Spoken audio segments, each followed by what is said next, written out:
Il valait mieux avoir réservé sa place bien en avance pour accéder à la coupole de Saint-Louis puisque la salle était comble. 500 personnes venues suivre une conférence autour de la philosophie, ça pourrait surprendre, mais beaucoup moins lorsque l'on connaît la personnalité de l'intervenant, du maître de conférence, de l'animateur de cette rencontre, bref, de Frédéric Lenoir, à la fois philosophe et romancier qui présente son dernier ouvrage intitulé Le miracle Spinoza sous la forme d'une conférence elle-même intitulée Spinoza, un ami qui nous aide à vivre. Et je l'ai découvert il y a 5 ans en faisant mon livre Du bonheur, un voyage philosophique. Et là j'ai été ébloui, d'abord par sa pensée, et puis ensuite je me suis intéressé à l'homme, à sa vie, et j'ai été tout autant touché, sinon plus. Inutile de vous dire que la philosophie est une discipline plutôt pointue et qu'en général les concepts philosophiques sont très complexes. Et bien entendu, ceux de Spinoza n'échappent pas à la règle. Mais étrangement, avec Frédéric Lenoir, les choses deviennent plus fluides, plus contemporaines et même plus objectives.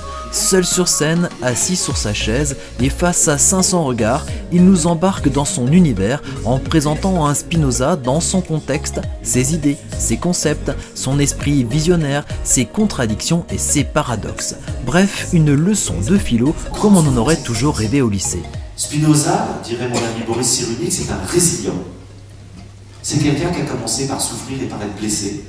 Et finalement, à partir de là, à partir de cette blessure, il va mettre toute son énergie en quête d'une joie profonde et durable. Après cette présentation qui réconcilie avec la philosophie, Frédéric Lenoir se prête volontiers au jeu des questions-réponses pour le plus grand bonheur du public, composé à la fois de spécialistes et de profanes. Tout le monde serait resté encore plusieurs heures à échanger, mais il ne restait que quelques minutes pour faire quelques dédicaces avant que Frédéric Lenoir prenne un avion pour rejoindre sa prochaine conférence.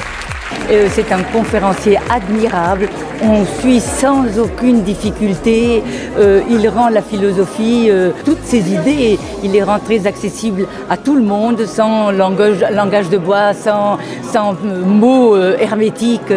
C'était un plaisir de l'écouter. J'avais vu qu'il avait donné des conférences, surtout à Strasbourg, à Lyon, un peu. Je l'ai vu quelques fois à la télévision et puis je me suis dit tiens, ça serait bien qu'il soit une fois proche de chez nous. Et puis voilà, j'ai saisi l'occasion pour venir et proposer ça à mon épouse. Et je suis très enchanté. En fait, c'est une gratitude pour moi qu'il soit venu. Hein. Donc c'est super. J'avais pensé aller le voir à Montpellier, là, puisque c'était annoncé. Et donc du coup, pour moi, c'est un vrai bonheur de pouvoir l'entendre ici. C'était l'occasion d'avoir une conférence sur Spinoza que je connaissais déjà et que j'aime beaucoup et qui m'a conforté dans ma vision de Spinoza. Et si tout le monde sort aussi ravi de cette rencontre, c'est donc finalement peut-être vrai que Spinoza est un ami qui nous aide à vivre.